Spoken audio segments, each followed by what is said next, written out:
Hello everyone, कैसे हैं आप सभी लोग। मैं हूं आशीष। तो आज हम सॉल्व करेंगे previous year question paper of physics 2020। Generally आपको पता है कि सीबीएसई का जो फिजिक्स आता है वो बच्चों को बहुत रुलाता है। ठीक है, फिजिक्स जो है उसका पेपर बहुत रुलाता है। अधिकतर न्यूज़ में आप देखते होंगे कि पेपर करने के बाद बच्चे बाहर आते हैं, उनका मुंह लटका हुआ होता है, लेकिन वही कुछ बच्चे होते हैं काफ़ी खुश होते हैं। क्योंकि रीज़न इसका ये है कि फिजिक्स का पेपर तो फिजिक्स है, तो ऑब्वियस सी बात है थोड़ा तो टफ होगा ही पेपर। लेकिन अगर हमारी स्ट्रेटेजी अच्छी है तो हम फिजिक्स के पेपर में बहुत अच्छे मार्क्स गेन कर सकते हैं। और स्ट्रेटेजी क्या होती है आपकी? स्मार्ट वर्क वाली। ठीक है, स्मार्ट वर्क का मतलब क्या है कि आप जब भी एग्जाम देने जा रहे हैं तो पहले आपको प्रीवियस ईयर क्वेश्चन पेपर को सॉल्व कर लेना चाहिए। क्योंकि प्रीवियस ईयर के क्वेश्चन क्वेश्चन पेपर आपको एक आइडिया दे देता है कि एग्जाम्स में कैसे क्वेश्चंस आने वाले हैं या किस लेवल के आने वाले हैं। तो आज जो हम स्टार्ट कर रहे हैं वो PYQ है 2020 का। क्योंकि जब हम फिजिक्स का पेपर सॉल्व कर लेंगे, PYQ सॉल्व कर लेंगे, तो हम इस स्टेट में होंगे कि बाकी जो सीबीएसई के क्वेश्चंस है उसको आंसर कर पाए। क्योंकि ये नीट और जेई नहीं है कि इसके अंदर क्या है कि क्वेश्चन रिपीटेशन नहीं होगा। बोर्ड्स एग्जाम्स है तो बोर्ड्स में क्वेश्चंस के रिपीटेशन के बहुत चांसेस होते हैं। अगर आप 5 से 7 साल के PYQ सॉल्व कर रहे हैं तो आप अच्छे स्टेट में पहुंच जाएंगे और बहुत सारे क्वेश्चंस के आंसर्स आप इजीली कर सकते हैं। तो मैं एक कहावत के साथ स्टार्ट कर रहा हूँ। More you sweat in practice, less you bleed in war. यानी अगर हम प्रैक्टिस अच्छा करेंगे, या सिंपल हम बात करें कि अगर हम ज़्यादा स्वेट बहा रहे हैं अपने प्रैक्टिस में तो वॉर में ऑब्वियस सी बात है ब्लीड कम होंगे। तो इसी के साथ हम डायरेक्टली आते हैं अपने क्वेश्चंस पे। तो ये जो हमारा पहला स्लाइड है, ये 2020 का PYQ सॉल्व कर रहे हैं। तो सारे क्वेश्चंस को सॉल्व करेंगे हम वन बाय वन। तो जो सबसे पहला हम सॉल्व करने जा रहे हैं वो सेक्शन 1 का 1 मार्कर का क्वेश्चन है। तो क्वेश्चन कह रहा है कि a photon of energy 1 electron volt and 2 electron volt are successively incident on a metallic surface of work function 0.5 electron volt. The ratio of kinetic energy of most energetic photoelectron in the two case will be। Question कह रहा है कि जो photon energy है वो दो photon energy दी गई है। एक है 1 इलेक्ट्रॉन वोल्ट की और दूसरी है 2 इलेक्ट्रॉन वोल्ट की। ठीक है, किसी मेटालिक सरफेस पे सक्सेसिवली गिर रही है। ठीक है, जिसका वर्क फंक्शन कितना है? 0.5 इलेक्ट्रॉन वोल्ट है। तो आपको बताना है काइनेटिक एनर्जी का रेशियो क्या होगा।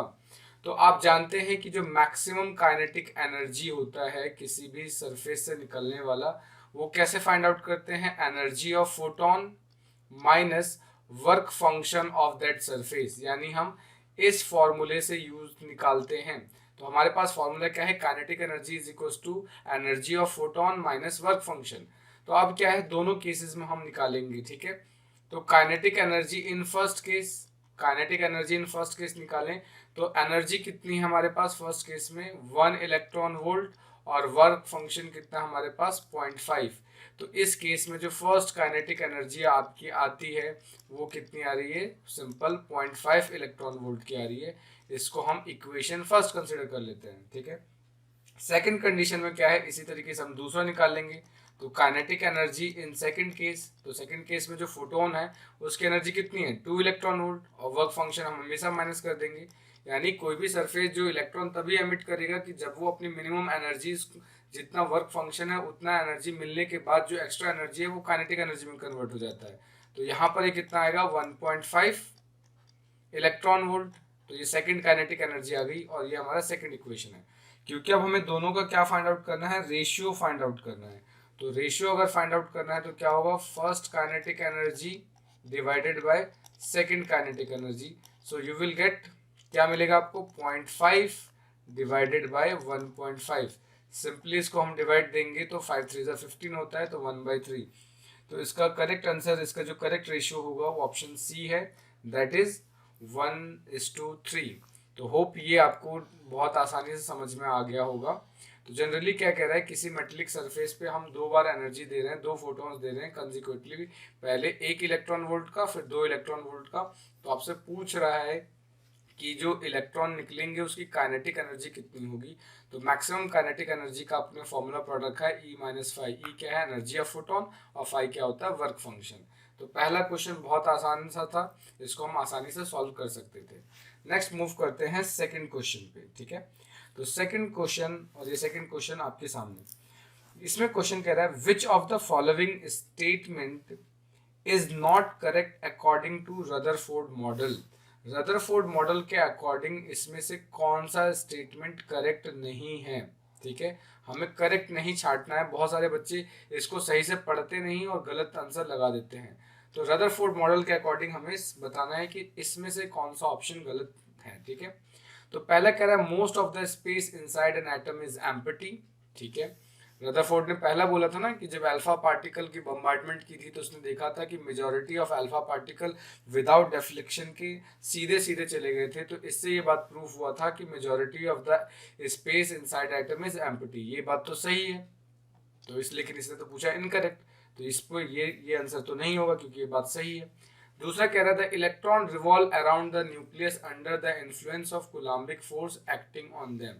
और उसके बाद रदरफोर्ड ने ये भी बोला था कि सेंटर में न्यूक्लियस प्रेजेंट होता है और उसके चारों तरफ इलेक्ट्रॉन रिवॉल्व करते हैं, और रिवॉल्व करने के लिए जो फोर्स होता है वो फोर्स कहाँ से होता है, कूलम्बिक फोर्स प्रोवाइड करता है। तो ये ऑप्शन सेकंड भी करेक्ट है। तीसरा ऑप्शन क्या है, most part of the mass of an atom and its positive charge are concentrated at its centre. यानी जो जितना भी मास है, यानी जो भी न्यूक्लियस, आपको पता है कि किसी भी एटम का जो मास होता है वो उसके न्यूक्लियस की वजह से आता है। तो न्यूक्लियस की वजह से आता है और न्यूक्लियस कैसा है हमारा, पॉजिटिवली चार्ज। तो ये बात भी सही है कि most of the part of the mass of atom and its positive charge is concentrated at the centre which is called nucleus. तो ये दोनों बात तो करेक्ट है। अब बात करते हैं तीसरा, the stability of atom was established by this model. ये बात गलत है। ये मॉडल स्टेबिलिटी के बारे में एक्सप्लेन नहीं कर पाया था। क्यों? क्योंकि जब इनसे क्वेश्चन पूछा गया था कि अगर इलेक्ट्रॉन कंटिन्यूअसली रिवॉल्व करेंगे तो एक समय बाद वो क्या है, न्यूक्लियस में जाके कोलैप्स कर जाएंगे और न्यूक्लियस की स्टेबिलिटी खत्म हो जाएगी। तो ये ऑप्शन गलत हो जाएगा। ये बात रदरफोर्ड मॉडल से एक्सप्लेन नहीं हुआ था, यानी वो स्टेबिलिटी ऑफ एटम को एक्सप्लेन नहीं कर पाए थे। तो हाउ होप यहाँ तक कोई दिक्कत नहीं आ रही होगी आपको। दिक्कत अभी भी आ रही है, समझ नहीं पा रहे हैं तो कमेंट जरूर करें। नेक्स्ट क्वेश्चन पे आते हैं। नेक्स्ट क्वेश्चन कह रहा है the resolving power of A telescope can be increased by. Resolving power हमें बताना है कि टेलीस्कोप की रिजॉल्विंग पावर को हम कैसे इंक्रीज कर सकते हैं। ऑप्शंस है wavelength of light, diameter of objective, उसके बाद क्या है, length of the tube, focal length of the eyepiece, ठीक है। तो अब हमें ये बताना है। तो जनरली जो रिजॉल्विंग पावर है, अगर आपको पता हो कि जो रिजॉल्विंग पावर है, रिजॉल्विंग पावर ऑफ टेलीस्कोप, ये जो रिजॉल्विंग पावर ऑफ टेलीस्कोप है उसका फॉर्मूला क्या होता है, capital D upon small D, या सिंपली हम बोल सकते हैं ए अपॉन 1.22 लैम्डा। ये रिजॉल्विंग पावर का फॉर्मूला होता है टेलीस्कोप से, ठीक है। तो अगर अब मुझे इसको इंक्रीज करवाना है, रिजॉल्विंग पावर को इंक्रीज करवाना है, तो हमें क्या बढ़ाना पड़ेगा, ठीक है। तो इसको अगर हम देखें कि हमें क्या बढ़ाना पड़ेगा, तो हमें सबसे पहली बात, ऑब्वियस सी बात है, अगर हम अपना डायमीटर बढ़ा दें, ठीक है। जो हमारा डायमीटर है ऑब्जेक्टिव लेंस का, जहाँ पे सपोज करो टेलीस्कोप है, तो टेलीस्कोप का क्या है, ऑब्जेक्टिव जो लेंस होता है वो बड़ा होता है, ठीक है। तो अगर मैं इसका डायमीटर इंक्रीज करवा दूं, ज्यादा से ज्यादा लाइट एंटर करेंगे तो रिजॉल्विंग पावर भी क्या हो जाएगा, बढ़ जाएगा। तो डायमीटर हमें पहले बढ़ाना पड़ेगा, ठीक है, diameter of objective lens.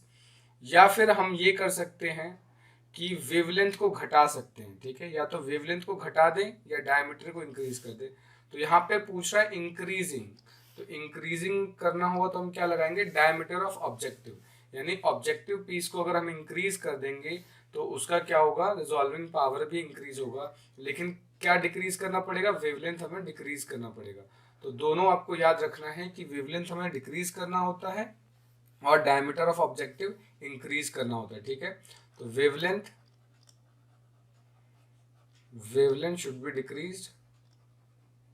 should be decreased but diameter of objective should be increased। तो अब आपको ये ध्यान रखना, ठीक है। तो ये तीसरा क्वेश्चन भी सॉल्व हो गया। मे बी इसमें आपको डाउट आ सकता होगा, लेकिन अगर फॉर्मूला आपने पढ़ रखा है इसके बारे में, टेलीस्कोप के बारे में आपने थोड़ा बहुत पढ़ा होगा, तो ये क्वेश्चन आप आसानी से सॉल्व कर सकते थे। तो ये 3 नंबर हमारे पूरे पूरे हो गए। नेक्स्ट चौथा क्वेश्चन। नेक्स्ट जो ये चौथा क्वेश्चन है, चौथा क्वेश्चन क्या कह रहा है, कह रहा magnetic dipole movement of a current carrying coil does not depend on. ठीक है, हमें क्या बताना है, मैग्नेटिक डाइपोल मूवमेंट। तो डाइपोल, मैग्नेटिक डाइपोल मूवमेंट अगर मुझे बताना होगा तो मैग्नेटिक डाइपोल मूवमेंट जनरली क्या होता है, m = I × A। ठीक है, उसकी मदद से हम बता सकते हैं। तो जनरली जो मैग्नेटिक डाइपोल मूवमेंट है, इसमें क्वेश्चन कर रहा है the magnetic dipole movement of a current carrying coil does not depends on, यानी डाइपोल मूवमेंट किस पे डिपेंड नहीं करता। ऑप्शंस है number of the turns of the coil, ठीक है, उसके बाद cross sectional area of a coil, current flowing in the coil, और material of the turns of the coil. तो जनरली आपको पता है मैग्नेटिक मूवमेंट = NIA होता है। ठीक है, तो अगर NIA की बात करें तो ये करंट पे डिपेंड भी करेगा, क्रॉस सेक्शन एरिया पे डिपेंड करेगा, नंबर ऑफ टर्न्स पे भी डिपेंड करेगा। तो ये तीनों चीजों पे तो डिपेंड कर रहा है, लेकिन ये क्वेश्चन में क्या पूछा है कि डज नॉट डिपेंड, किस पे डिपेंड नहीं कर रहा है। तो ऑप्शन क्या होगा, material of the turns of the coil, यानी किस मतलब मटेरियल का जो कॉइल बना है उस मटेरियल पे डिपेंड नहीं करेगा। तो ऑप्शन आ जाएगा आपका डी। ठीक है, तो ये ऑप्शन डी आंसर करेक्ट होगा इसका। नेक्स्ट बात करते हैं, क्वेश्चन नंबर 5 पे आते हैं। क्वेश्चन नंबर 5 कह रहा है फॉर अ ग्लास प्रिज्म। ठीक है, कैसा प्रिज्म है, ग्लास प्रिज्म है। The angle of minimum deviation will be smallest for the light of, यानी स्मॉलेस्ट पूछ रहा है, स्मॉलेस्ट किसका होगा। तो जनरली आप जानते हैं कि जो रेड लाइट होता है, या सिंपल बोले जो रेड कलर की जो वेवलेंथ है, ठीक है, जो रेड कलर का जो वेवलेंथ होता है, वेवलेंथ आप जानते हो कि सबसे ज्यादा इसी का होता है। तो वेवलेंथ क्या होता है रेड कलर का, मैक्सिमम होता है। ठीक है, जब वेवलेंथ मैक्सिमम होगा तो एंगल ऑफ मिनिमम डेविएशन भी इसी का सबसे कम होगा। सो स्मॉलेस्ट मिनिमम ऑफ डेविएशन होगा इसका, smallest minimum of deviation, minimum of deviation. तो ये एक फैक्चुअल क्वेश्चन है, इसमें आपको ये याद रखना है। ठीक है, तो इसका आंसर क्या आएगा आपका, रेड कलर आ जाएगा। ठीक है, तो ऑप्शन ए इसका आंसर होगा। ठीक है, नेक्स्ट अब हम बात करते हैं क्वेश्चन नंबर 6 पे। क्वेश्चन नंबर 6 कह रहा है कि अब बाइकॉन्वेक्स लेंस है, बाइकॉन्वेक्स लेंस है हमारे पास, this is your biconvex lens. ठीक है, having a refractive index of, यानी इसका जो रिफ्रैक्टिव इंडेक्स आपको दे रखा है वो 1.47 दे रखा है, is emerge in a liquid. ठीक है, इसको हमने क्या किया, एक लिक्विड में इमर्ज कर दिया। कलर में चेंज कर देता हूँ, लिक्विड के लिए ब्लू बनाता हूँ। ठीक है, इसको हमने क्या किया, एक लिक्विड में इमर्ज कर दिया। ठीक है, तो मान लेते हैं लिक्विड का जो रिफ्रैक्टिव इंडेक्स रहा होगा वो μL रहा होगा। ठीक है, it becomes invisible and behave as a plane glass. ठीक है, इस पॉइंट को याद रखेंगे, ये किसकी तरह बिहेव करने लग जाता है, प्लेन ग्लास की तरह बिहेव करने लग जाता है। ठीक है, refractive index of the liquid is, ये कह रहा है कि जो ग्लास है इनविजिबल है। ग्लास इनविजिबल तब हो जाता है, अगर आप फैक्चुअली इसको हम बात करें कि कोई भी चीज इनविजिबल तब होता है जब दोनों मीडियम का रिफ्रैक्टिव इंडेक्स इक्वल हो जाए। अगर आपको फैक्चुअली याद रखना है तो एक चीज ध्यान रखेंगे, कोई भी चीज, आपने वो मूवी देखी होगी ना, कौन सी मूवी थी, ऋतिक रोशन वाली, सुपर 30। आपने सुपर 30 मूवी में देखा होगा कि एक लास्ट वाला सीन होता है जहाँ पे बच्चे ऋतिक रोशन को गायब कर देते हैं। तो कोई भी चीज गायब तब हो जाती है जब ऑब्जेक्ट का रिफ्रैक्टिव इंडेक्स उसके एटमॉस्फेयर के रिफ्रैक्टिव इंडेक्स के इक्वल हो जाएगा, तो हम उस ऑब्जेक्ट को आइडेंटिफाई, उसको पहचान नहीं सकते। ठीक है, उसको हम देख नहीं सकते। तो अगर इस बेसिस पे आप लगाएंगे तो बहुत आसानी से लगा सकते हैं कि जो μg की वैल्यू है वो किसके इक्वल हो जाएगा, μL के, और इसकी वैल्यू 1.47 हो जाएगा।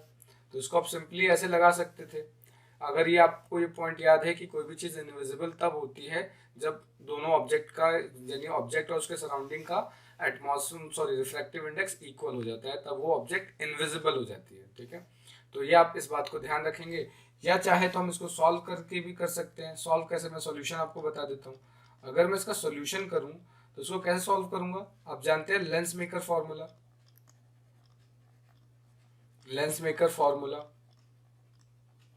लेंस मेकर फॉर्मूला क्या कहता है, 1/f इज इक्वल टू μ2, यानी जिसमें जा रहे हैं μ2 upon μ1 minus 1 into 1/r1 minus 1/r2। ठीक है, अब ये कह रहा है प्लेन ग्लास की तरफ हो जाता है, तो प्लेन ग्लास का जो प्लेन ग्लास शीट है उसका फोकल लेंथ किसके इक्वल हो जाता है, इनफाइनाइट के इक्वल हो जाता है। आपको ये पॉइंट याद रखना है कि जो प्लेन ग्लास शीट है, प्लेन ग्लास शीट, इसका जो रिफ्रैक्टिव इंडेक्स सॉरी उसका जो फोकल लेंथ होता है वो इनफाइनाइट के इक्वल हो जाता है। तो अब ये तो 1/इनफाइनाइट हो जाएगा, और ये क्या हो जाएगा, μ2 हमें क्या दे रखा है, ग्लास हो जाएगा, और ये μ1 क्या हो जाएगा, लिक्विड हो जाएगा हमारा -1, और ये 1/r1 को हमने r ले लिया माइनस का r। तो आपको ये ध्यान रखना है, तो 1/इनफाइनाइट तो 0 होता है, तो ये पूरा का पूरा टर्म 0 हो जाएगा, बस ये किसके इक्वल होगा, μg अपॉन μl -1। तो इसको इधर लेके आ जाएंगे, तो आ जाएगा मैं μg upon μl is equal to 1। So μg is equal to μl के इक्वल हो जाएगा, और इस केस में क्या है, ऑब्जेक्ट हमारा इनविजिबल होगा। तो आप चाहो तो इतना टाइम कंज्यूम कर सकते हो, अदरवाइज अगर आपको ये पॉइंट याद है कि कोई भी ऑब्जेक्ट इनविजिबल तब होता है जब ऑब्जेक्ट का रिफ्रैक्टिव इंडेक्स सराउंडिंग के रिफ्रैक्टिव इंडेक्स के क्या हो जाता है, इक्वल हो जाता है। ठीक है, अब बात करते हैं नेक्स्ट क्वेश्चन पे। अगर यहाँ तक किसी को कोई डाउट आ रहा है तो आप मेरे से कमेंट करके पूछ लें। अब बात करते हैं क्वेश्चन नंबर 7 की। तो क्वेश्चन नंबर 7 कह रहा है द रेजिस्टेंस ऑफ, क्वेश्चन क्या कह रहा है, मैं कलर चेंज कर लेता हूँ पेन का। क्वेश्चन कह रहा है the resistance of metal wire increases with increasing temperature on account of, यानी मेटल वायर का टेम्परेचर क्या, सॉरी मेटल वायर का जो रेजिस्टेंस होता है वो टेम्परेचर बढ़ने पे बढ़ता है, ऐसा क्यों, क्योंकि यहाँ पे ऑप्शन दे रखा है decrease in free electron density, free electron density कम हो जाती है, decrease in relaxation time, increase in mean free path, या increase in mass of electron. ठीक है, तो जनरली क्या होगा, जनरली रिलैक्सेशन टाइम, जैसे सपोज करो ये कोई मेटल है, ठीक है, मेटल्स के अंदर आपके फ्री इलेक्ट्रॉन्स प्रेजेंट होते हैं, ये आप बहुत अच्छे से जानते हैं। तो जब भी हम किसी मेटल को हीट अप करेंगे तो उसके अंदर इलेक्ट्रॉन्स है, इसकी काइनेटिक एनर्जी बढ़ जाएगी। ठीक है, तो जब काइनेटिक, पहले मान लो कि पहले नॉर्मल स्टेट में इनको यहाँ से यहाँ तक स्ट्राइक करने में t1 टाइम लगता था। ठीक है, लेकिन जैसे ही इसको हीट अप कर दिया हमने, गर्म कर दिया, ठीक है, टेम्परेचर इंक्रीज कर दिया, तो इनकी काइनेटिक एनर्जी बढ़ जाती है। काइनेटिक एनर्जी बढ़ने से क्या है, ये इनके जो कोलिजन का टाइम होता है, कोलिजन का टाइम कम हो जाता है। कोलिजन का टाइम कम होगा, प्लस बहुत ज्यादा कोलिजन होंगे, जितने ज्यादा कोलिजन होंगे उतना ज्यादा क्या होगा, रेजिस्टेंस डेवलप होगा। तो इनका क्या होता है, रिलैक्सेशन टाइम कम हो जाता है। तो इसका आंसर क्या हो जाएगा, बी। ठीक है, रिलैक्सेशन टाइम कम होने की वजह से रेजिस्टेंस बढ़ जाता है। नेक्स्ट अब बात करते हैं क्वेश्चन नंबर 7। होप आपको यहाँ तक चीजें समझ में आ रही होंगी। क्वेश्चन आपका ये जो कह रहा है an electric dipole is placed in non-uniform electric field can experience, यानी कि इलेक्ट्रिक डाइपोल है जिसको हमने नॉन यूनिफॉर्म इलेक्ट्रिक फील्ड में रखा है, तो वो क्या एक्सपीरियंस करेगा, a force but not a torque, एक फोर्स करे मतलब एक फोर्स महसूस करेगा बट टॉर्क महसूस नहीं करेगा, a torque but not a force, always a torque, always a force and a torque, neither a force nor a torque. तो जनरली क्या होता है, इलेक्ट्रिक डाइपोल का मतलब होता है जब दो इक्वल एंड अपोजिट चार्ज, जैसे मान लो ये माइनस क्यू हो गए, ये प्लस क्यू हो गया, और इनके बीच में हमने 2l डिस्टेंस पे सेपरेट कर दिया, तो ये आपका क्या है, इलेक्ट्रिक डाइपोल है। तो जनरली आप क्या है, हमने यूनिफॉर्म इलेक्ट्रिक फील्ड का पढ़ रखा था।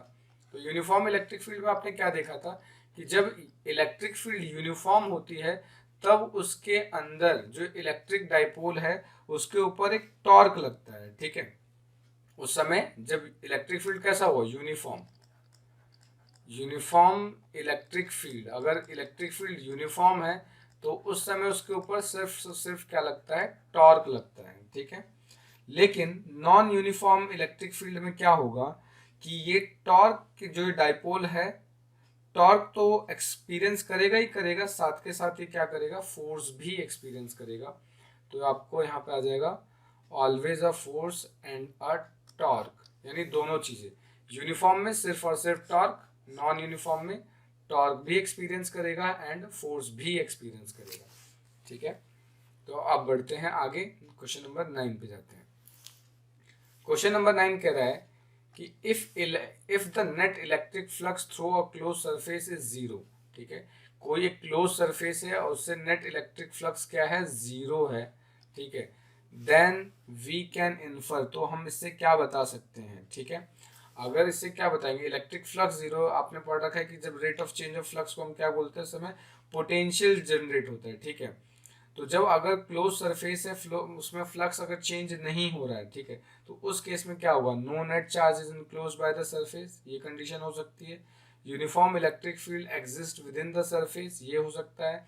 या फिर electric potential varies from point to point inside the surface, या charge is present inside the surface. इस केस में क्या होगा,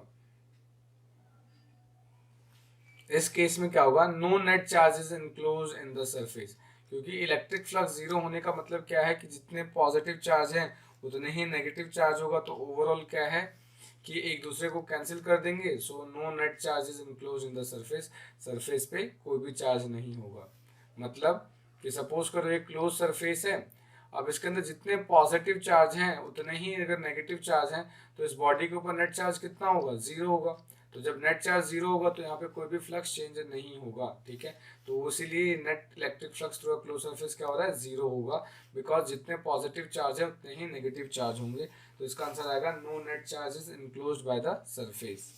ठीक है, नेक्स्ट क्वेश्चन नंबर 10 पे आते हैं। ठीक है, क्वेश्चन नंबर 10 कह रहा है Kirchhoff first rule at a junction in an electrical conservation of. ठीक है, मीन्स क्वेश्चन ये कहना चाह रहा है कि जो किरचॉफ का फर्स्ट लॉ है वो किस पे बेस्ड है, किस चीज़ के कंजर्वेशन पे बेस्ड है। तो ये मैंने अपने क्लासेस में बच्चों को, इस जितने भी हम क्वेश्चंस पढ़ते आ रहे हैं, ये सारे क्वेश्चन मैंने ऑफलाइन अपने बच्चों को करवाया है। अगर आपको भी समझ में ना आए तो ये पढ़ना बहुत आसान है कि जो फर्स्ट लॉ है, उस फर्स्ट लॉ को हम क्या बोलते हैं, जनरली जितना करंट आता है उतना ही करंट वापस जाता है किसी एक जंक्शन पे। Sum of incoming current is equal to sum of outgoing current. तो ये जो लॉ है first law, Kirchhoff first law, वो चार्ज कंजर्वेशन पे बेस्ड होता है। तो आपको ये पता होना चाहिए, ये फैक्चुअल पॉइंट है, ये बहुत आसानी से याद हो जाएगा।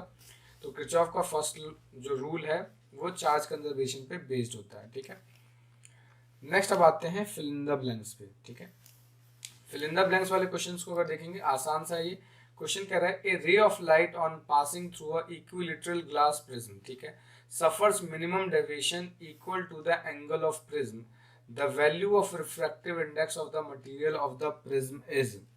रिफ्रैक्टिव इंडेक्स क्या होगा, कह रहा है a ray of light passing through equilateral prism, यानी किसी इक्विलैटरल प्रिज्म से हम क्या कर रहे हैं, एक रे ऑफ लाइट को पास आउट कर रहे हैं, उसके अंदर मिनिमम डेविएशन हो रहा है। ठीक है, मिनिमम डेविएशन हो रहा है प्रिज्म से, तो आपको बताना है प्रिज्म का रिफ्रैक्टिव इंडेक्स कितना होना चाहिए, किस मटेरियल का बना होना चाहिए। ठीक है, या सिंपल रिफ्रैक्टिव इंडेक्स कितना होना चाहिए, आपको ये बताना है। तो मिनिमम, हम अगर चाहते हैं कि मिनिमम डेविएशन हो, तो जो रिफ्रैक्टिव इंडेक्स होता है वो भी मिनिमम होना चाहिए। वो भी कितना होना चाहिए, मिनिमम होना चाहिए, आपको ये याद रखना है। नेक्स्ट बात करते हैं क्वेश्चन नंबर 12। क्वेश्चन नंबर 12 कहता है कि according to Bohr atomic model the circumference of an electron orbit is always an multiple of de Broglie. मतलब वेवलेंथ, डी ब्रॉगली वेवलेंथ के कैसा होता है, इंटीग्रल मल्टीपल होता है। ये कैसा होता है, इंटीग्रल मल्टीपल होता है। ठीक है, तो जो वेवलेंथ है वो सर्कमफेरेंस के इंटीग्रल मल्टीपल होता है वेवलेंथ के, यानी कि एन लैम्डा के इक्वल होता है। ठीक है, तो ये आप ध्यान रखेंगे। नेक्स्ट जो क्वेश्चन है, नेक्स्ट क्वेश्चन है आपका the number of turns, the number of turns of a solenoid are double without changing its length. ठीक है, सोलेनॉइड का लेंथ चेंज किए बिना ही हम उसने क्या कर दिया है, उसके अंदर नंबर ऑफ टर्न्स को डबल कर दिए हैं। ठीक है, without changing its length and area of cross section, the self inductance of the solenoid will become. Self inductance आपको बताना है कि सेल्फ इंडक्टेंस कितना होगा।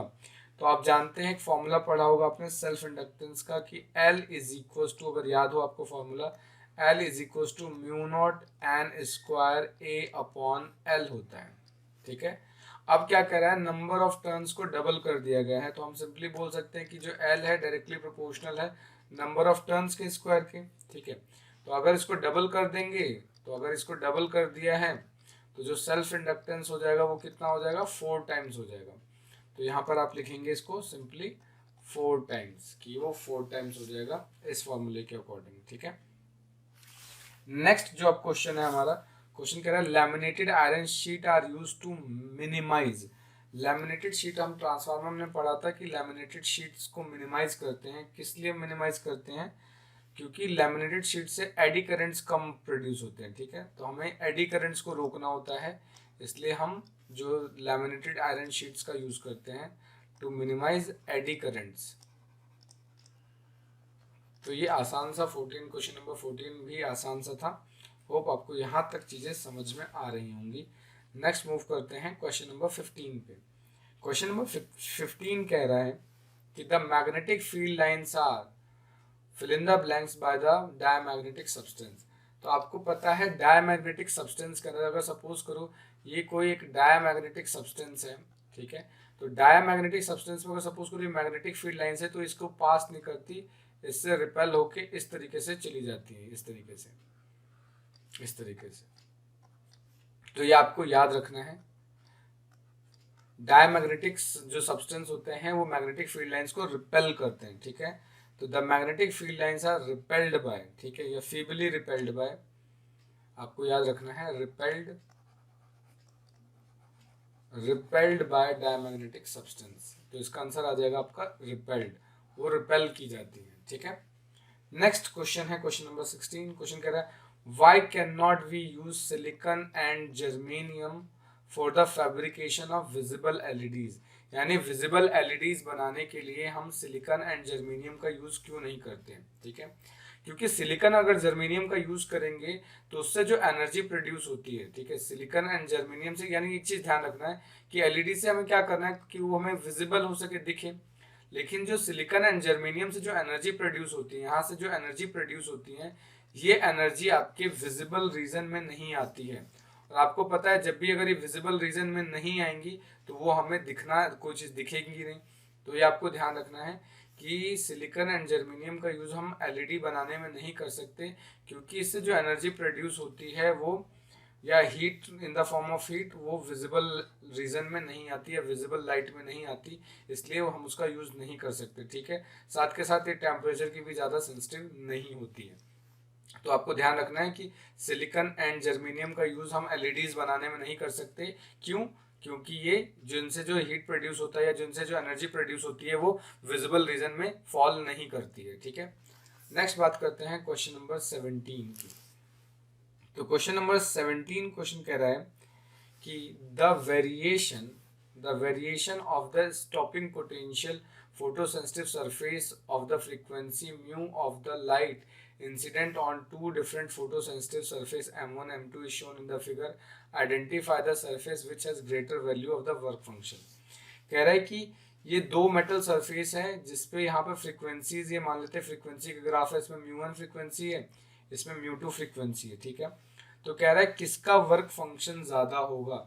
तो आपको पता है कि जो वर्क फंक्शन होता है फाई है, फाई किसके इक्वल होता है, एच म्यू नॉट के इक्वल होता है, ठीक है। यानी जो वर्क फंक्शन है वो डायरेक्टली प्रोपोर्शनल होता है फ्रीक्वेंसी के, यानी जितनी ज़्यादा फ्रीक्वेंसी होगी वर्क फंक्शन भी उतना ज़्यादा होगा। तो आप यहाँ पे इस ग्राफ से देख सकते हैं कि मतलब फ्रीक्वेंसी ज़्यादा किसकी है, म्यू2 की। तो ऑब्वियस सी बात है यहाँ से यानी एनर्जी ज़्यादा चाहिए, यानी इस मेटल m2 मेटल सरफेस से इलेक्ट्रॉन निकालने के लिए हमें क्या है, ज़्यादा एनर्जी की रिक्वायरमेंट पड़ेगी। सो हम ये लिख सकते हैं कि जो म्यू2 है वो ग्रेटर देन है म्यू1 के। सो क्या होगा, सबसे ज़्यादा वर्क फंक्शन किसका होगा। तो वर्क फंक्शन का अगर हम देखें तो m2 इज ग्रेटर देन होगा m1 के। तो ये आंसर हो जाएगा इसका, m2 is greater than m1, ठीक है। नेक्स्ट बात करते हैं क्वेश्चन नंबर 17। यहाँ तक चीज़ें मुझे लग रहा है कि आसान हैं तो समझ में भी आ जानी चाहिए, लेकिन फिर भी अगर आपको लगता है कि कोई एक पॉइंट मैंने छोड़ दिया है या आपको समझ नहीं आया तो आप कमेंट करें, कमेंट करके मैं आपको आसानी से, बहुत आसानी से को समझाने की कोशिश करूँगा। मूव करते हैं नेक्स्ट क्वेश्चन में। ध्यान रखिए कि फिजिक्स जस्ट एक पेशेंस का खेल है। फिजिक्स में ऐसा कुछ टफ नहीं होता जो आपने पढ़ा ना हो, क्योंकि अब तक हमने जितने क्वेश्चंस किए हैं वो ऑलमोस्ट सारे ही आसान आसान है। 17 क्वेश्चन कर लिया, इसमें कोई सा भी ऐसा क्वेश्चन नहीं होगा जिसको आप नहीं जानते होंगे। जानते आप सब कुछ है, लेकिन यही कि करते समय आप उस पर्टिकुलर कॉन्सेप्ट पे नहीं पहुंच पाते, क्योंकि आपने सिर्फ पढ़ा होता है, रटा होता है, न्यूमेरिकल प्रैक्टिस कम करते हैं। ठीक है, फिजिक्स इज ऑल अबाउट कि how much questions you are solving daily. ठीक है, how many questions you are solving daily, कि कितने क्वेश्चंस को आप डेली सॉल्व कर रहे हैं, डेली बेसिस पे कितना प्रैक्टिस कर रहे हैं, कितने कॉन्सेप्चुअल पॉइंट्स को आप पकड़ रहे हैं। रिवर्स इंजीनियरिंग का बहुत इंपॉर्टेंट रोल है, और इसीलिए मैंने PYQ बनाया है, क्योंकि जितना ज़्यादा प्रीवियस ईयर के क्वेश्चन सॉल्व करेंगे उतना आसानी से क्या है, आपको सारे जो डाउट्स हैं, जो कॉन्सेप्ट्स हैं, वो क्लियर होना स्टार्ट होंगे। ठीक है, तो नेक्स्ट बात करते हैं क्वेश्चन नंबर 18 की। क्वेश्चन नंबर 18 कह रहा है कि how does an increase in doping concentration affect the width of depletion layer in PN junction। ठीक है, यानी कह रहा है कि अगर हम किसी PN जंक्शन डायोड में डोपिंग कंसंट्रेशन इंक्रीज कर दें तो विड्थ ऑफ डिप्लीशन लेयर पे क्या इफेक्ट पड़ने वाला है। ठीक है, तो आपको पता होगा डोपिंग का मतलब क्या होता है, कि प्योर सेमीकंडक्टर के अंदर जब हम इम्प्योरिटी मिक्स कर देते हैं तो उस प्रोसेस को बोलते हैं डोपिंग कंसंट्रेशन। अब डोपिंग से क्या होगा, नंबर ऑफ मतलब इलेक्ट्रॉन्स या नंबर ऑफ आयंस इंक्रीज हो जाएंगे। तो आयंस के इंक्रीज होने से क्या होगा, कि ऑब्वियस सी बात है, जो यहाँ पर जो विड्थ ऑफ डिप्लीशन लेयर है वो भी इंक्रीज होंगे, क्योंकि जितने ज्यादा आयंस यहाँ पे ऐड होंगे, आपको पता है पी साइड में मेजोरिटी चार्ज कैरियर क्या होते हैं, होल्स होते हैं। पी में मेजोरिटी चार्ज कैरियर होल्स होते हैं, और एन में मेजोरिटी चार्ज कैरियर इलेक्ट्रॉन्स होते हैं। अब इसमें हमने डोपिंग कर दी, तो डोपिंग करने से क्या होगा, इसके अंदर होल्स के नंबर्स को हमने इंक्रीज करवा दिया, और इधर इलेक्ट्रॉन्स के नंबर को इंक्रीज करवा दिया। तो जब नंबर ऑफ आयंस इंक्रीज होंगे तो ऑब्वियस सी बात है डिप्लीशन लेयर की थिकनेस या विड्थ भी इंक्रीज होगी।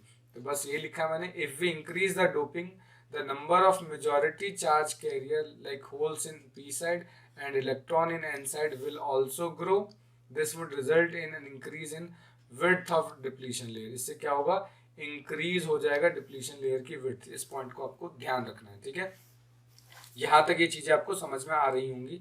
नेक्स्ट बात करते हैं क्वेश्चन नंबर 19 पे। ठीक है, तो क्वेश्चन नंबर 19 कह रहा है कि the nuclear radius of aluminium is 1.6 Fermi and the find the nuclear radius of copper. यानी आपको एल्यूमिनियम का रेडियस दे रखा है, आपको कॉपर का निकालना है। तो आप जानते हैं कि जो एल्यूमिनियम है, अगर हम बात करें एल्यूमिनियम की, तो आप जानते हैं एल्यूमिनियम का एटॉमिक नंबर 13 होता है और एटॉमिक मास 27 होता है। तो यानी इस केस में एल्यूमिनियम का जो रेडियस दे रखा है वो 4.6 फर्मी दे रखा है। ठीक है, फर्मी का मतलब होता है 10⁻⁻15 मीटर। 4.6 इंटू 10⁻⁻15 मीटर दे रखा है। और आपसे पूछा है कॉपर के लिए, कॉपर का कितना होता है एटॉमिक रेडियस, ये कौन बताएगा, मुझे कमेंट करके बताओ। टाइम नहीं है, जल्दी जल्दी बताएंगे इसका आंसर। तो ये कितना हो जाएगा, 2964 होता है कॉपर का। ठीक है, इसका रेडियस हमें कैलकुलेट करना है। तो आपने पढ़ रखा है कि जो एटॉमिक रेडियस का जो फॉर्मूला होता है निकालने का, वो होता है R is equals to R0 A की पावर 1/3। ठीक है, ये फॉर्मूला होता है, हम इस फॉर्मूले का यूज करके निकालेंगे। ठीक है, तो आपको ये क्या दे रखा है, एक का तो दे ही रखा है। ठीक है, एल्यूमिनियम का दे रखा है, तो हम ये फॉर्मूला लगा देंगे, R aluminium upon R copper is equals to, क्योंकि R0 कांस्टेंट वैल्यू है तो कट जाएगा, तो आ जाएगा atomic radius of aluminium upon atomic mass of copper की पावर 1/3। तो ये तो आपको दे रखा है 4.6 फॉर्मी। ठीक है, और ये हमें पता नहीं है कॉपर का। सो और एल्यूमिनियम का कितना होता है एटॉमिक मास 27, कॉपर का कितना होता है 64। ठीक है, ये पावर आ गई 1/3। ठीक है, तो अब इसको सॉल्व कैसे करेंगे, तो इसको सॉल्व करने का सबसे बढ़िया, यानी ये क्यूब रूट आपको निकालना है। तो 4.6 divided by RCU is equal to, इसको क्या लिख सकते हैं, 3 3 ज़ा 9, 9 3 ज़ा 27। इसमें क्या लिखेंगे, अगर सिंपली मैं इसको बात करूं तो 2 इंटू 2 इंटू 2 इंटू 2 इस तरीके से लिख सकते हैं। ठीक है, तो अगर मैं सिंपली बात करूं, या इसको सबसे बेस्ट तरीका मुझे लग रहा है कि मैंने यहाँ पे कैलकुलेशन को इरेज कर लेते हैं। 64 लिखना है, तो 64 को तो मैं ये भी लिख सकता हूँ ना, 4 और इसकी पावर 1/3, यानी क्यूब रूट निकालना मुझे। तो 4.6 into R C U, cube root निकाला तो ये आ गया 3/4। So R C U is equal to कितना हो जाएगा आपका 4.6 इंटू 4 डिवाइडेड बाय 3। ठीक है, तो इसको आप सॉल्व कर लेंगे, कैलकुलेट कर लेंगे। कैलकुलेट करके ये ऑलमोस्ट कितना आएगा 6.1 फर्मी, ये कॉपर का आ जाएगा आंसर। अगर यहाँ पर किसी को कोई डाउट आ रहा है तो आप पूछें। इसमें हमने सिर्फ ये फॉर्मूला यूज किया है रेडियस निकालने का, ये आपने फॉर्मूला पढ़ा होगा। ठीक है, नेक्स्ट मूव करते हैं अनदर क्वेश्चन पे, क्वेश्चन नंबर 20। क्वेश्चन नंबर 20 क्या कह रहा है आपसे, कह रहा है how is displacement current produce between the plates of A parallel plate capacitor during charging. यानी पैरेलल प्लेट कैपेसिटर है हमारे पास, पैरेलल सपोज करो ये पैरेलल प्लेट कैपेसिटर है हमारे पास। ठीक है, ये पैरेलल प्लेट कैपेसिटर है। तो कह रहा है इसमें क्या है, ड्यूरिंग चार्जिंग, जब हम इसको चार्ज कर रहे होते हैं, ठीक है, तो चार्जिंग के समय में इस पैरेलल प्लेट कैपेसिटर में डिस्प्लेसमेंट करंट कैसे प्रोड्यूस होता है। तो जनरली जो डिस्प्लेसमेंट करंट है वो इसलिए प्रोड्यूस होता है क्योंकि यहाँ पे time varying electric field generate हो जाता है, यानी कि यहाँ पे कंटिन्यूसली टाइम के साथ चेंज होने वाला इलेक्ट्रिक फील्ड डेवलप होता है, जिसकी वजह से यहाँ पर डिस्प्लेसमेंट करंट प्रोड्यूस होता है। तो हमने ये लिखा है in between the plates of capacitor due to time varying. Time varying का मतलब टाइम के साथ चेंज होने वाला, time varying electric field, there is a change in electric flux which constitute a current, this is known as displacement current। I think मुझे लग रहा है कि थोड़ा सा मिस्टेक हो गया लिखने में, बस आप इसको समझ लें। क्वेश्चन क्या कह रहा है कि इसके अंदर जो आपका पैरेलल प्लेट कैपेसिटर है, जब चार्जिंग करते हैं तो इसके अंदर time varying electric field generate होता है, यानी टाइम के साथ बदलने वाला इलेक्ट्रिक फील्ड बदलेगा, यहाँ पे इलेक्ट्रिक फील्ड जनरेट होता है। और क्योंकि टाइम के साथ इलेक्ट्रिक फील्ड चेंज हो रहा है तो क्या होगा, इससे इलेक्ट्रिक फ्लक्स चेंज होगा। इलेक्ट्रिक फ्लक्स चेंज होने से क्या है कि जो करंट प्रोड्यूस होगा उस करंट को हम क्या बोलते हैं, डिस्प्लेसमेंट करंट बोलते हैं।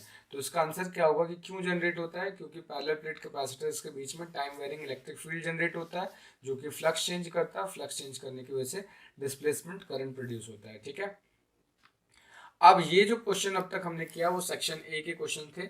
अब हम बात करते हैं सेक्शन बी का क्वेश्चन। ठीक है, कि सेक्शन बी के क्वेश्चंस को हम कैसे सॉल्व करेंगे, क्योंकि 2 मार्क्स वाले क्वेश्चंस हैं तो इसमें न्यूमेरिकल है तो अच्छे से सॉल्व करना पड़ेगा। तो क्वेश्चन 2 कह रहा है कि 2 long straight parallel wire A and B separated by a distance D carry equal current I flowing in same direction as shown in the figure. First part निकालना है, find the magnetic field at point P, यानी इस point P पे magnetic field निकालना है, situated at a distance x from the wire, और उसके बाद ग्राफिकली रिप्रेजेंट करना है 0 यानी d से लेस देन, 0 से इक्वल, ग्रेटर देन।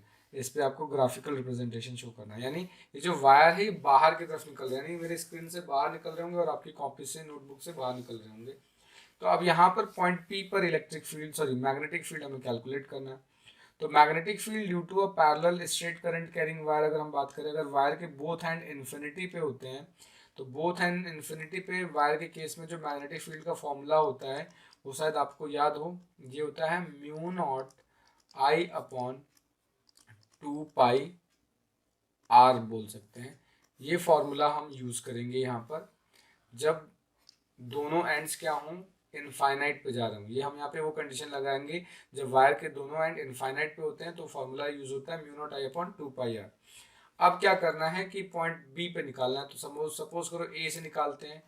ए से क्या होगा, B A is equal to हो जाएगा म्यू नॉट आई अपॉन, ये तो आ जाएगा कितना 2 पाई एक्स। ठीक है, और हमें क्या निकालना है नेक्स्ट, इस बी की वजह से, सो बी इज इक्वल टू कितना हो जाएगा, ये भी हो जाएगा म्यू नॉट आई अपॉन 2 पाई, और यहाँ से यहाँ तक की डिस्टेंस कितनी हो जाएगी, d माइनस एक्स। तो ये हम लिख देंगे यहाँ पे d माइनस एक्स, ये वैल्यू आ गई। अब हमें क्या करना है, देखना है मैग्नेटिक फील्ड की डायरेक्शन को। तो मैग्नेटिक फील्ड की डायरेक्शन की बात करें तो इस वायर की वजह से जो मैग्नेटिक फील्ड बन रहा है वो डाउनवर्ड डायरेक्शन में बन रहा है, और इस वायर की वजह से जो मैग्नेटिक फील्ड की डायरेक्शन बन रहा है वो अपवर्ड बन रहा है। और ये हम कैसे निकाल रहे हैं? Because of right hand thumb rule. Right hand thumb rule लगा के हमें पता चला कि बी की वजह से जो मैग्नेटिक फील्ड की डायरेक्शन है वो डाउनवर्ड बन रही है और ए की वजह से जो मैग्नेटिक फील्ड की डायरेक्शन बन रही है वो अपवर्ड बन रही है। तो दोनों एक दूसरे का अपोजिट है, तो जो बी नेट होगा, बी नेट क्या होगा? बड़े में से छोटा माइनस कर देंगे। तो अब इनमें से बड़ा कौन सा होगा, छोटा कौन सा होगा? तो ऑब्वियस सी बात है ये बड़ा है, क्योंकि नीचे इसमें डिस्टेंस कम है, इसमें ज्यादा है। तो हम क्या करेंगे? b2 माइनस b1 कर देंगे। सॉरी, ये डिस्टेंस यहाँ पे b1 ये वाला बड़ा होगा, ये छोटा होगा। So B net is equal to कितना हो जाएगा? b1 माइनस b2 या सिंपली ba माइनस bb। तो ये आ जाएगा mu naught I upon 2 pi x minus mu naught I upon 2 pi d minus x। अब क्या है, इसमें से कॉमन हम ले सकते हैं। कॉमन क्या ले लेंगे? Mu naught I upon 2 pi common ले लिया हमने, तो बचा 1 upon x minus 1 upon D minus x. ये चीज़ कॉमन हो गई। अब इसको आप फर्दर सॉल्व कर लेंगे। सॉल्व करने के बाद आपको आंसर मिल जाएगा। तो बी नेट की वैल्यू ये आएगी। ठीक है, ये आ जाएगा बी नेट। सेकेंड पार्ट क्या कह रहा है? इसको ग्राफिकली रिप्रेजेंट करना है। ठीक है, तो ग्राफिकली अगर इसको मैं रिप्रेजेंट करूँ मैग्नेटिक फील्ड का डिस्टेंस के साथ अगर रिलेशन इस्टेब्लिश करूँ तो कुछ इस तरीके से आता है। जैसे मान लेते हैं ये x डिस्टेंस को रिप्रेजेंट करता है और ये क्या है? d है। तो इसका जो ग्राफ बन के आएगा वो ग्राफ कुछ इस तरीके का आएगा। तो ये ग्राफिकल रिप्रेजेंटेशन हो जाएगा। ये क्वेश्चन नंबर बी है। तो ये क्वेश्चन नंबर ए था, ये क्वेश्चन नंबर बी हो जाएगा इसका। तो यहाँ तक चीज़ें, अगर आपको डाउट आ रही हैं कमेंट जरूर करें। ठीक है, नेक्स्ट बात करते हैं। Next question number 22। क्वेश्चन कह रहा है using Bohr model drive the expression of radius of nth orbit. क्योंकि ये डेरिवेशन है तो इसको हम ज़्यादा डिटेल नहीं करेंगे, बस मैं आपको बता देता हूँ कि इसको सॉल्व कैसे करना है डेरिवेशन। तो ये डेरिवेशन है तो आपको याद करनी पड़ेगी। ठीक है, तो इसको हमें क्या करना है? कह रहा है कि बोहर के पोस्टुलेट्स का यूज करके हमें nth ऑर्बिट के लिए रेडियस के लिए डिराइव करना है। ठीक है, तो आपने बोहर का जो पोस्टुलेट पढ़ा है, बोहर का पोस्टुलेट क्या कहता है? कोई भी जो इलेक्ट्रॉन है एक फिक्स ऑर्बिट में मूव करता है जिसके अंदर जो एंगुलर मोमेंटम होता है वो NH अपॉन 2 पाई के इक्वल होता है। तो अकॉर्डिंग टू बोहर पोस्टुलेट हम क्या करेंगे? तो फर्स्ट पोस्टुलेट क्या कहता है? जो एंगुलर मोमेंटम है दैट इज mvr। ठीक है, mvr वो किसके इक्वल होता है? NH अपॉन 2 पाई के इक्वल होता है। ठीक है, क्योंकि हमें nth ऑर्बिट का निकालना है तो ये n कर लेंगे, ये भी n कर लेंगे। ठीक है, तो ये क्या है? फर्स्ट इक्वेशन मान ली हमने। अब ये जब इलेक्ट्रॉन इसके चारों तरफ रिवॉल्व करेंगे तो जो इलेक्ट्रोस्टैटिक फोर्स होगा, यानी कि न्यूक्लियस और इलेक्ट्रॉन के बीच में लगने वाला जो इलेक्ट्रोस्टैटिक फोर्स होगा वो क्या होगा? यहाँ पर सेंट्रीपिटल फोर्स के इक्वल होगा। यानी एफ इलेक्ट्रोस्टैटिक किसके इक्वल होगा? एफ सेंट्रीपिटल फोर्स के इक्वल होगा। तो हम जानते हैं इलेक्ट्रोस्टैटिक फोर्स क्या होगा यहाँ पे? इलेक्ट्रोस्टैटिक फोर्स क्या होता है? इलेक्ट्रोस्टैटिक फोर्स इज जनरली के Q1 Q2 upon are square होता है। तो यहाँ पे के Q1 Q2 दोनों इलेक्ट्रॉन है तो ई स्क्वायर हो जाएगा अपॉन 4, सॉरी ऑलरेडी के तो मैंने लिख ही लिया है, एक सेकेंड। तो क्या हो जाएगा? R square. आर स्क्वायर का मतलब क्या है? रेडियस ऑफ nth का square is equal to centripetal force. Centripetal force क्या होता है? mv square by R. तो mv of nth is equal to mv square upon R N. ठीक है, तो यहाँ से क्या होगा? एक आर से एक आर कैंसिल कर दिया हमने। ठीक है, सो हमें क्या मिल रहा है?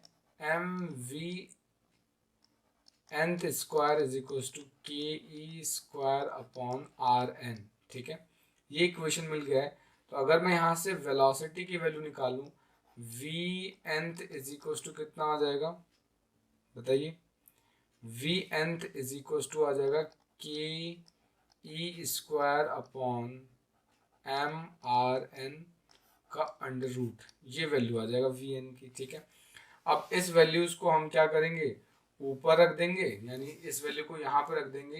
यानी R N is equal to कितना होता है? N H upon 2 pi M into V N.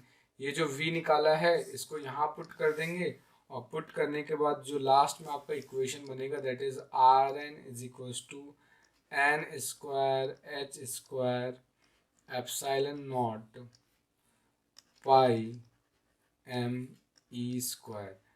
ये फॉर्मूला आपको ड्राइव करना है, ठीक है।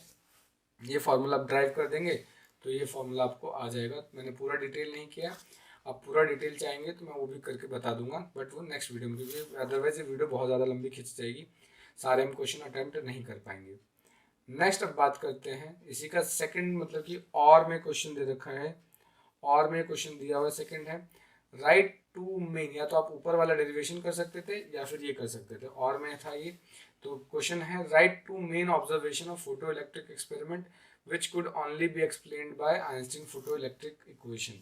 यानी कह रहा है फोटो इलेक्ट्रिक एमिशन के बताइए कुछ ऐसी चीज़ें जो कि सिर्फ आइंस्टीन के इक्वेशन से ही प्रूव की जा सके। तो दो मेन ऑब्जर्वेशन हमें बतानी थी, तो दो मेन ऑब्जर्वेशन क्या क्या है। सबसे पहला कि there is a particular frequency below which emission of electron does not take place. यानी कि अगर हम फोटो इलेक्ट्रिक एमिशन करवाना चाहते हैं तो फोटो इलेक्ट्रिक एमिशन के लिए कम से कम हमें एक मिनिमम फ्रीक्वेंसी देनी पड़ेगी। उस मिनिमम फ्रीक्वेंसी के नीचे कोई भी फोटो इलेक्ट्रिक एमिशन नहीं होगा, और उस मिनिमम फ्रीक्वेंसी को हम क्या बोलते हैं, थ्रेशोल्ड फ्रीक्वेंसी, ठीक है। उसके बाद जो kinetic energy of electron linearly depends on the frequency and does not depend on the intensity of radiation. Generally जो काइनेटिक एनर्जी है, काइनेटिक एनर्जी सिर्फ और सिर्फ फ्रीक्वेंसी पे डिपेंड करता है फोटोन के, ना कि इंटेंसिटी पे डिपेंड करता है। ये आपको ध्यान रखना है। ये दो चीज़ें हैं जो कि हम सिर्फ और सिर्फ फोटो इलेक्ट्रिक, मतलब जो फोटो इलेक्ट्रिक इफेक्ट है उसको आइंस्टीन थियरी से एक्सप्लेन कर सकते हैं। नेक्स्ट हमें ग्राफ बताना है, draw the graph of variation of photocurrent with the anode potential of photocell. तो ये वाला ग्राफ आपको एनसीईआरटी में मेंशन है, ये आपने बनाया भी होगा। ये वाला ग्राफ बहुत आसान सा ग्राफ है, ये ग्राफ आपको याद रखना है। इधर स्टॉपिंग पोटेंशियल हो जाएगा, ये एनोड पोटेंशियल, एनोड पोटेंशियल, इधर क्या है, फोटो करंट, इधर फोटो करंट होता है, ठीक है। ये मान लेते हैं I1 हुआ, ये I2, ये I3। तो ज़्यादा करंट किसका होगा, I3 ज़्यादा होगा I2 से, I2 ज़्यादा होगा I1 से। इधर की साइड रिटार्डिंग पोटेंशियल, ये आपका क्या है, इसको हम बोलते हैं स्टॉपिंग पोटेंशियल, स्टॉपिंग पोटेंशियल, ठीक है। तो ये क्वेश्चन भी आपको होप समझ में आ गया होगा। डाउट है तो आप कमेंट करके ज़रूर पूछें। फिजिक्स वैसे आसान है, आपको देखने में लग रहा होगा कि ये सब चीज़ें आपने पढ़ी होंगी कहीं ना कहीं, बट जिस समय आप एग्जाम हॉल में होते हैं तो इम्प्लीमेंट करना थोड़ा मुश्किल हो जाता है।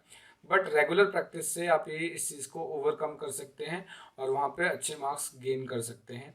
तो नेक्स्ट बात करते हैं नए क्वेश्चन पे, क्वेश्चन नंबर 23। क्वेश्चन नंबर 23 क्या कह रहा है, define the wave front of a travelling wave using Huygens principle obtain the law of refraction at the interface when light passes from rare to denser medium. तो यानी इसके अंदर law of refraction बताना है हाइगेन्स प्रिंसिपल का use करके। तो ये भी एक कंप्लीट डेरिवेशन है। अगर आपके पास एसएल अरोड़ा है तो उसके अंदर इसका कंप्लीट डेरिवेशन मेंशन है, आप वहां से इसको देख सकते हैं। बस मैं आपको वेव फ्रंट बता देता हूँ। वेव फ्रंट क्या होता है, जैसे सपोज करो ये कोई लाइट सोर्स है, ठीक है। लाइट सोर्स के चारों तरफ का एक ऐसा इमेजिनरी प्लेन जहाँ पे हर उसके उस प्लेन के हर एक पार्टिकल सेम फ्रीक्वेंसी में वाइब्रेट करें, तो ऐसे इस इमेजिनरी प्लेन को हम बोलते हैं वेव फ्रंट बोलते हैं, या इमेजिनरी सरफेस को हम वेव फ्रंट बोलते हैं। जैसे सपोज करो ये बल्ब है, ठीक है, इसके चारों तरफ का एक ऐसा सरफेस जिसके अंदर जितने भी मीडियम पार्टिकल्स हैं, जिस मीडियम में है उस मीडियम के सारे पार्टिकल सेम फ्रीक्वेंसी से वाइब्रेट करें, क्योंकि ये क्या है, सबको इक्वल एनर्जी मिलेगा। ये तो जो सबको इक्वल एनर्जी मिलेगा तो सबका जो वाइब्रेशन है वो भी सेम ही होगा। तो इस इमेजिनरी सरफेस को हम क्या बोलते हैं, वेव फ्रंट बोलते हैं। और इस प्राइमरी वेव फ्रंट का जो हर एक पार्टिकल है वो हमेशा सेकेंडरी सोर्स की तरह बिहेव करता है। ये हर एक पार्टिकल किसकी तरह बिहेव करता है, सेकेंडरी सोर्स की तरह बिहेव करता है। तो ये आपको याद रखना है, ठीक है। नेक्स्ट इसी में और है कि आपको लेंस मेकर फॉर्मूला ड्राइव करना है, यानी 1/f = 1/v - 1/u करना है। तो ये भी एक डेरिवेशन है जो कि आप मतलब कि कर लेंगे, नहीं तो आप बताएंगे कमेंट करके, तो मैं इसको यूट्यूब पे इसका डेरिवेशन मैं कर, आई थिंक इसका वीडियो ऑलरेडी मेरे चैनल पे पड़ा हुआ है, तो आप इसको जाकर देख सकते हैं वहाँ से, ठीक है। नेक्स्ट बात करते हैं क्वेश्चन नंबर 24। तो क्वेश्चन नंबर 24 क्या कह रहा है, क्वेश्चन नंबर 24 कह रहा है explain the working principle of metre bridge, ठीक है। Draw it circuit diagram for the determination of unknown resistance using it. तो जनरली समझते हैं मीटर ब्रिज क्या होता है। मीटर ब्रिज एक ऐसा डिवाइस होता है, ऐसा इलेक्ट्रिकल डिवाइस है जिसकी मदद से हम अननोन रेजिस्टेंस फाइंड आउट करते हैं, ठीक है। एन इलेक्ट्रिकल डिवाइस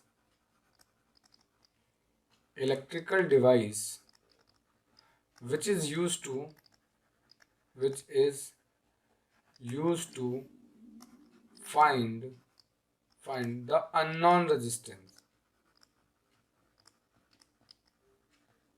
ठीक है। इससे हम अननोन रेजिस्टेंस फाइंड आउट करते हैं, यानी कोई भी आपको, अगर आप प्रैक्टिकल हॉल या लैब में गए होंगे तो आपको इससे अननोन रेजिस्टेंस कैलकुलेट करना सिखाया होगा। तो जनरली जो मीटर ब्रिज है आपका, वो जिस वर्किंग प्रिंसिपल पे वर्क करता है उसको हम बोलते हैं व्हीट स्टोन ब्रिज, ठीक है। तो वर्किंग प्रिंसिपल इसका क्या होता है, व्हीट स्टोन ब्रिज होता है। तो व्हीट स्टोन ब्रिज क्या कहता है कि अगर 4 रेजिस्टेंस कुछ इस तरीके से अरेंज हैं, ठीक है, 4 रेजिस्टेंस कुछ इस तरीके से अरेंज हैं जिसकी वजह से P अपॉन Q का जो रेशियो है वो R अपॉन S के इक्वल होता है, तो गैल्वेनोमीटर के अंदर कोई भी करंट फ्लो नहीं होगा। यानी मिडिल आर्म में कोई भी करंट फ्लो नहीं होगा। ऐसा इसलिए क्योंकि ये दोनों पॉइंट्स का जो पोटेंशियल डिफरेंस होता है वो सेम होता है, मतलब दोनों का पोटेंशियल सेम होता है, जिसकी वजह से जो पोटेंशियल डिफरेंस आता है वो जीरो होता है। पोटेंशियल डिफरेंस जब जीरो होगा तो कोई भी करंट फ्लो नहीं होता। इसका सर्किट डायग्राम बहुत आसान सा है, आप चाहेंगे ये बुक में या इवन आपने लैब में देखा होगा, कुछ इस तरीके से डायग्राम होता है इसका, ठीक है। यहाँ पे एक वायर होता है, फिर एक हम यहाँ पे वर्क कनेक्ट कर सकते हैं, एक रेजिस्टेंस बॉक्स यहाँ लगा देते हैं, ठीक है, और यहाँ पे एक बैटरी से कनेक्ट कर देते हैं। तो कुछ इस तरीके का होता है। साथ में यहाँ पे एक जॉकी, हम जॉकी से इसको कनेक्ट करते हैं सो दैट कि हमें नल पॉइंट गेन हो सके, ठीक है। तो ये क्वेश्चन नंबर 24 था। अब बात करते हैं क्वेश्चन नंबर 25 की। तो क्वेश्चन नंबर 25 कह रहा है explain the term depletion layer and potential barrier in PN junction diode. How are these width of depletion layer, how are the width of depletion layer and value of potential barrier affected by PN junction is forward bias, ठीक है। यानी forward bias में ये सब potential कैसे affect होता है आपको ये बताना है। तो डिप्लीशन लेयर की बात करें तो डिप्लीशन लेयर क्या होता है, जैसे सपोज करो कि हमारे पास ये एक पीएन जंक्शन डायोड है, ठीक है। तो पीएन जंक्शन डायोड में ये जो रीजन होता है इसको हम बोलते हैं डिप्लीशन लेयर, ठीक है। इसको बोलेंगे डिप्लीशन लेयर। डिप्लीशन लेयर क्या होता है, a layer which is formed by immobile minority charge carrier. किससे बनते हैं, माइनॉरिटी चार्ज कैरियर से बनते हैं, ठीक है। तो जो माइनॉरिटी चार्ज कैरियर से बनेंगे उसको हम क्या बोलते हैं, डिप्लीशन लेयर बोलते हैं, ठीक है। तो आपको ये ध्यान रखना है। फॉरवर्ड बायसिंग के केस में डिप्लीशन लेयर की जो थिकनेस है वो धीरे धीरे कम होनी स्टार्ट हो जाती है, ठीक है। पोटेंशियल बैरियर क्या होता है, पोटेंशियल बैरियर होता है ये जो डिप्लीशन लेयर है इसके अंदर क्या होता है, मेन पोटेंशियल के अगेंस्ट एक पोटेंशियल डेवलप हो जाता है। उसी पोटेंशियल को हम क्या बोलते हैं, बैरियर पोटेंशियल बोलते हैं, यानी it is the potential difference of depletion layer, ठीक है। तो ये आप ये चीज ध्यान रखेंगे। नेक्स्ट बात करते हैं क्वेश्चन नंबर 26। तो क्वेश्चन नंबर 26 कह रहा है कि N small conducting liquid droplets each of radius R charge to a potential V. These droplets are collapsed to form a single large drop without any charge leakage. Find the potential of large drop. यानी क्या है, n छोटे छोटे drops थे, इस तरीके से बहुत सारे छोटे छोटे n नंबर ऑफ ड्रॉप्स हैं, ठीक है, जो कि मिलके एक बिग ड्रॉप का फॉर्मेशन करते हैं और यहाँ पे कोई भी चार्ज लीकेज नहीं हो रहा है।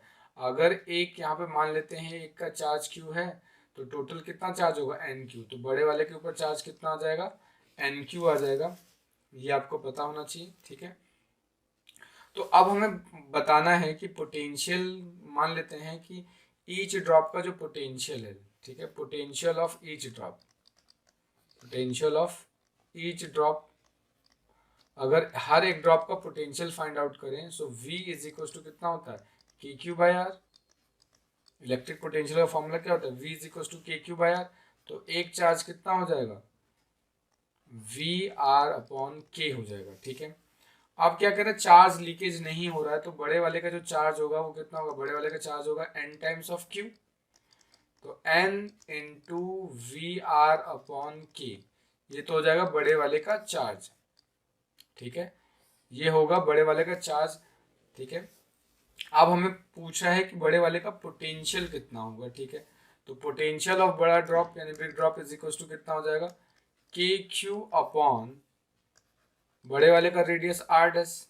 ठीक है, तो बड़े वाले का जो रेडियस होगा, तो जनरली के क्यू की जगह हम क्या लिख सकते हैं, क्यू की जगह लिख सकते हैं आप एन वी आर अपॉन के। ठीक है, इनटू जो रेडियस हमें लिखना है, रेडियस कितना होता है, 1/3 टाइम्स हो जाएगा, 1/3 टाइम्स ऑफ स्मॉल आर। ठीक है, ये आर डैश हमने कैसे निकाला, तो ये आपको पता होगा कि जैसे सपोज करो ये जो फॉर्मूला है R is equal to volume constant हो जाएगा। वॉल्यूम कितना होता है, यानी एक बड़े ड्रॉप का जो वॉल्यूम होता है, यानी 4/3 pi R cube is equal to n times equal होगा ऑफ स्मॉल ड्रॉप के वॉल्यूम के। तो इससे ये कैंसिल होगा, तो कैपिटल आर की जगह लिख सकते हैं n की power 1/3 into R. So that इसीलिए हमने यहाँ पर क्या लिख दिया है, इस कैपिटल आर की जगह n/3 इंटू स्मॉल आर लिख दिया। तो ये हमें वी डैश का फॉर्मूला मिला, के से के कैंसिल हो जाएगा, इस आर से आर कैंसिल हो जाएगा। सो हमें क्या मिल रहा है, इसको अगर नीचे से ऊपर लेके जाएंगे, सो हमें मिल जाएगा V dash is equal to N, इधर 1 है और इधर जाएगा तो n की पावर 1/3 इंटू वी। तो इसको अगर माइनस कर देंगे तो फॉर्मूला आ जाएगा V dash is equal to N की पावर 2/3 वी। तो ये हमारा आंसर होगा। ठीक है, तो अगर यहाँ तक इस क्वेश्चन में कोई अगर डाउट आया है तो आप मेरे से दोबारा पूछ सकते हैं। यानी हम क्या करेंगे, इंडिविजुअली पहले रेडियस निकाल लेंगे, उसके बाद चार्ज लीकेज हो नहीं रहा है तो जो टोटल चार्ज हर एक इंडिविजुअल ड्रॉप पे जो चार्ज है, वो जो बड़ा चार्ज है वो सब इक्वल हो जाएगा, उसका n टाइम्स हो जाएगा। फिर हमने ये फॉर्मूला लगा दिया। ठीक है, और इस फॉर्मूले में सिंपल सारी वैल्यूज को पुट कर दिया, तो ये हमारा आंसर आ जाएगा। नेक्स्ट बात करते हैं क्वेश्चन नंबर 27। तो क्वेश्चन नंबर 27 कह रहा है, define the activity of a sample of A radio active substance. The value of disintegration constant of radio active is 0.0693 per hour. Find the time after which the activity of sample substance reduces to 1/2 of that of its present value. Activity क्या होता है, activity का मतलब होता है number of disintegration, यानी कि कोई भी रेडियो एक्टिव सब्सटेंस कितना डिसइंटीग्रेट हो रहा है। ठीक है, पर सेकंड कोई भी रेडियो एक्टिव सब्सटेंस कितना डिसइंटीग्रेट हो रहा है या कितना टूट रहा है, वो उसकी एक्टिविटी कहलाता है। ठीक है, अब ये क्वेश्चन पढ़ने में तो कितना टफ लग रहा है, लेकिन इस क्वेश्चन को अगर हम थोड़ा सा दिमाग लगाएं तो कह रहा है हाफ लाइफ बताना है कि कितने टाइम में वो हाफ हो जाएगा। तो जनरली आप जानते हैं हाफ लाइफ का फॉर्मूला क्या होता है, T half is equal to होता है 0.693 अपॉन के, और के को हम बोलते हैं डिसइंटीग्रेशन कांस्टेंट, और ये क्वेश्चन में आपको गिवन है 0.693 डिवाइडेड बाय 0.0693। तो जब इसको सॉल्व कर देंगे तो सॉल्व करने के बाद कितना आता है, सिंपल 10 आवर्स आता है। तो हाफ लाइफ कितना हो जाएगा इसका, 10 घंटे आ जाएगा। तो इतना एक एक लाइन के क्वेश्चंस है जो कि आपको आसानी से कर लेने चाहिए। सिंपल सा क्वेश्चन है, ज़्यादा इसमें दिमाग नहीं लगने वाला है। नेक्स्ट बात करते हैं सेक्शन सी का। ठीक है, तो सेक्शन सी क्वेश्चन कह रहा है कि in a single slit diffraction experiment light of wavelength lambda illuminates the slit of A with A and diffraction pattern observed on the screen। यानी ये सिंगल स्लिट वाला एक्सपेरिमेंट है। ये मैंने अपने सारे स्टूडेंट्स को हमेशा बोलता हूँ कि इस डेरिवेशन को आप अच्छे से याद करेंगे, इस पे बहुत क्वेश्चंस बनते हैं। तो ये प्रीवियस ईयर में क्वेश्चन से बने और इस ईयर आने के भी चांसेस हैं, तो आप इस डेरिवेशन को अच्छे से तैयार करेंगे। तो आपको बताना है, show the intensity distribution of the pattern of angular position theta. तो इसमें कुछ नहीं करना, आपको सिंपल वो ग्राफ बनाना है। जो उसका ग्राफ बना हुआ है कुछ इस तरीके का था वो, जिसमें मिड वाला जो सबसे बड़ा था, उसके बाद ये धीरे धीरे इंटेंसिटी छोटी होती जाती है। तो आपको ये वाला इसमें ग्राफ बनाना था, ठीक है। तो इस ग्राफ में कितना था, 2 लैम्डा बाई ए, ठीक है। इधर वाला आ जाएगा लैम्डा बाई ए, फिर ये सेंटर वाला 0, फिर lambda by a, 2 lambda by a. इस तरीके से ये जो ग्राफ बनाना था, सिंपल सा ग्राफ है, आप इसको अच्छे से पढ़ लेंगे, ठीक है। सेकंड कह रहा है, how are the intensity and angular width of a central maxima are affected when width of a screen slit is decrease. Angular width पूछ रहा है, ठीक है। तो जनरली जो एंगुलर विड्थ होती है, एंगुलर विड्थ का फॉर्मूला होता है, angular width is equals to होता है 2 लैम्डा बाई ए, ठीक है। तो अब पहला क्वेश्चन कह रहा है width of slit is increase. अगर विड्थ बढ़ा देंगे स्लिट की, जो इंटेंसिटी है सेंट्रल मैक्सिमा की इंक्रीज हो जाएगी, ठीक है। तो ये आप ध्यान रखना है, इंटेंसिटी इंक्रीज हो जाएगी सेंट्रल मैक्सिमा की अगर हम विड्थ बढ़ा देते हैं। और सेपरेशन की बात करें तो सेपरेशन, क्वेश्चन क्या कर रहा है, separation between slit and screen. जैसे सिंगल स्लिट है और ये स्क्रीन है, ठीक है। तो अगर इसमें अगर ये सेपरेशन को इंक्रीज करवा दे तो क्या होगा, तो आपको ये याद रखना है कि अगर स्लिट की जो सेपरेशन है डिक्रीज कर देंगे तो जो सेंट्रल मैक्सिमा है वो भी डिक्रीज हो जाएगा।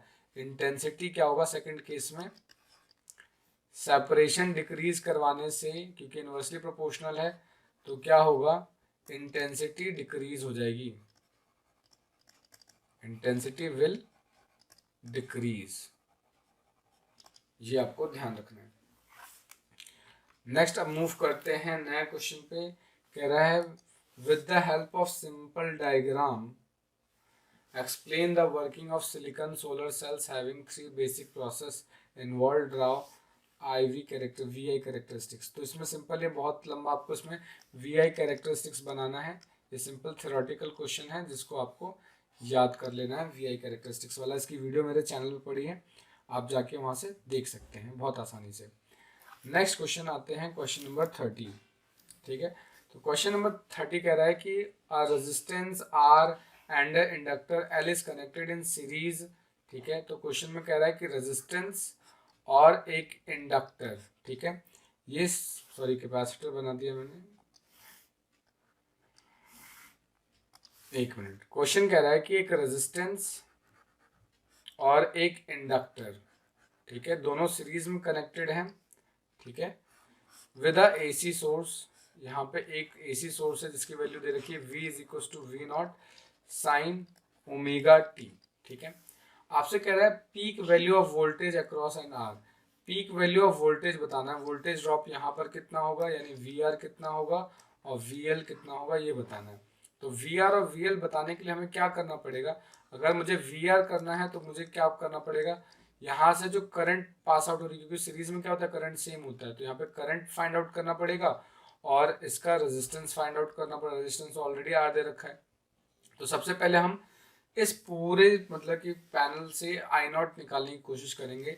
तो सबसे पहले हम निकाल लेंगे इम्पिडेंस। इम्पिडेंस कितना होगा, Z निकालेंगे, तो Z इज इक्वल टू हो जाएगा R square plus XL square. तो ये तो हो जाएगा इम्पिडेंस। इम्पिडेंस निकालने और करंट निकालेंगे I naught is equal to क्या होगा, वी नॉट अपॉन जेड। तो आ जाएगा V naught upon under root of R square plus XL square. इससे तो हमने निकाल लिया करंट, ठीक है। अब हम निकालेंगे वोल्टेज ड्रॉप। तो voltage drop across V R, so V R is equal to क्या हो जाएगा, I naught into R. I naught आपने क्या निकाला, V naught upon under root of R square plus XL square into R से आप multiply कर देंगे। तो ये तो आ जाएगा voltage drop across resistance. Same as आपको क्या निकालना है, इंडक्टर के अक्रॉस निकालना। तो V L is equal to क्या हो जाएगा, I naught into X L. So I naught क्या था, वी नॉट, और एक्सएल के लिख देंगे X L upon under root of R square plus X L square. तो ये आपको ये याद रखना है। उसके बाद फेज डिफरेंस निकालना है। तो फेज डिफरेंस कैसे निकालते हैं, टेन फाई सेकेंड पार्ट इसका निकालना है। तो tan phi is equal to होता है एक्सएल अपॉन आर, ठीक है। So phi is equal to आ जाएगा 10 इनवर्स XL अपॉन R। तो ये इसका सेकंड पार्ट आ जाएगा। तो ये AC का क्वेश्चन है, बहुत आसान सा क्वेश्चन था, इसमें ज़्यादा कुछ करने की ज़रूरत नहीं थी। नेक्स्ट एक क्वेश्चन और बात करेंगे इसमें हम, ये और वाला क्वेश्चन है इसका, ठीक है। I think right the expression of speed of light of relative permittivity and relative magnetic permeability, ठीक है। आपको बताना है कि स्पीड ऑफ लाइट के लिए इक्वेशन बनाना है जब वो एक इलेक्ट्रिक फील्ड यानी रिलेटिव परमेबिलिटी की बात करें म्यू आर, और मैग्नेटिक परमेबिलिटी की बात करें तो म्यू आर प्रेजेंट होता है। तो आपको फॉर्मूला बनाना है, ठीक है।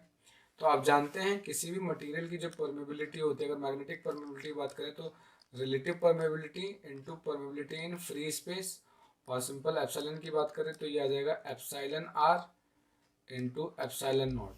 और सी आप फॉर्मूला जानते हैं, 1 अपॉन किसके इक्वल होता है, under root mu naught into epsilon naught, या सिंपल हम बोले म्यू इंटू एप्सिलॉन हो जाएगा। तो जो फॉर्मूला आ जाएगा सिंपल रख देंगे, तो mu R into mu naught into ये आ जाएगा आपका epsilon R into epsilon naught. तो ये फॉर्मूला आपको याद रखना है।